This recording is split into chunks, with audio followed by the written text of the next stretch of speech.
Here is the recipe that I cook in this video. Feel free to screenshot, write it down, or copy from the description. There are a couple of recipes out there for keto pancakes. I've synthesized a bunch of these and have here a recipe I think works pretty good. I'll be pairing this with a keto blueberry sauce that really blends well with the nutty almond flour in the pancakes. If you want something closer to maple syrup, I recommend just trying some of the sugar-free options at your supermarket. Just be sure to avoid any flavored with maltodextrin, as that may be labeled as sugar-free, but in reality contains nearly as many carbs as regular white sugar. Incidentally, this is also why most sugar-free candies are not suitable for keto. For this recipe, we'll be making enough for 2 reasonable servings or for a rather large single brunch meal. I like to start with the blueberry syrup as it takes the longest to cook. Place a small saucepot on the stove and set the burner to medium heat. To this, add 2 cups of blueberries. Fresh would be great, but here I'm using frozen. This has almost no perceivable difference in the end, and as a plus, you can enjoy this sauce all year round. To the pot, pour in a half a cup of water and some form of acid. I've been experimenting with citric acid as an otherwise flavorless way to add acidity to a dish. I'm using 1/4 teaspoon here. If you don't have this, feel free to use a teaspoon of lemon juice. Mix that up and cover the mixture with a lid, and let that come to a rolling boil as we prepare the pancake batter.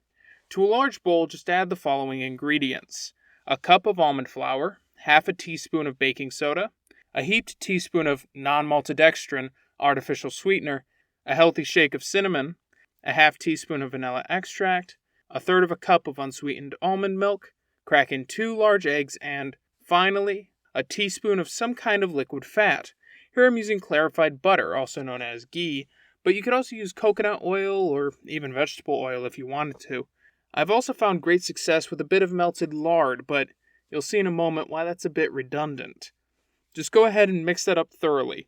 Unlike regular pancake batter, this is gluten-free and will not suffer from over-mixing a little bit. That done, we can return to the stove where the blueberries have started to boil. If the boiling is too active and threatens to boil over, feel free to lower the heat a little bit. We want this to simmer like this for at least 10 minutes. As for the rest of our meal, I am going to grab a couple of large non-stick skillets. If you have a large griddle, feel free to use that instead. To each of these, I'm going to add 2 slices of thick-cut bacon. The pan on the left is going to be for our pancakes, and the one on the right I'm going to fry some eggs in. Set both burners on medium heat and get the bacon rendering that fat. Yes, it was nearly 11 p.m. when I recorded this. I had a very long day. Anyway, keep a close eye on that bacon as it starts to cook, and be sure to flip occasionally to ensure even cooking. Once the bacon is about half cooked, the blueberry sauce should be nearly ready. Now, you could go in with a potato masher and start breaking up some of the blueberries, but that's another dish you'll have to clean. I have found that crushing them against the side of the pot with a wooden spoon works just fine. You don't want to smash all of the berries, just about 1/4 of them or so. At this point, add a heaped tablespoon of your artificial sweetener of choice, I like Stevia, and 1/8 teaspoon of Xanthan Gum. This stuff is powerful, don't add too much. Stir that well, ensuring no lumps of sweetener, and remove it, covered, from the heat. The syrup will stay hot for a while, so no pressure for the pancakes. In the left pan, the bacon is done, and the bacon grease is ready for the pancakes. Just go ahead and pour in the batter. Okay, I accidentally misclicked on my camera and didn't record me pouring in the batter. My apologies. But, regardless, the batter should make 3 to 4 large pancakes, and just let those cook for about 4-ish minutes, until the bottom takes on a light golden color.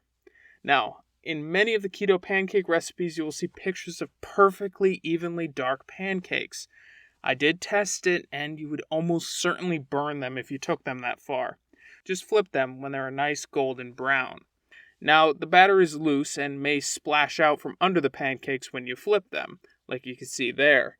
If you're quick, you can just kind of press the batter back underneath, and they'll be no worse for wear. Those will only have to go for another 2 to 3 minutes on that side.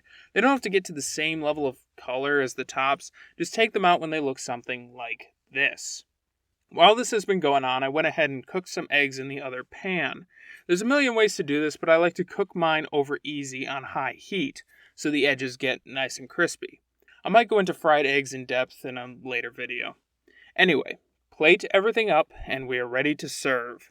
Just pour over the blueberry sauce, quick check one of the eggs to verify that you did cook them over easy, and enjoy those amazing pancakes. Are they exactly like regular pancakes?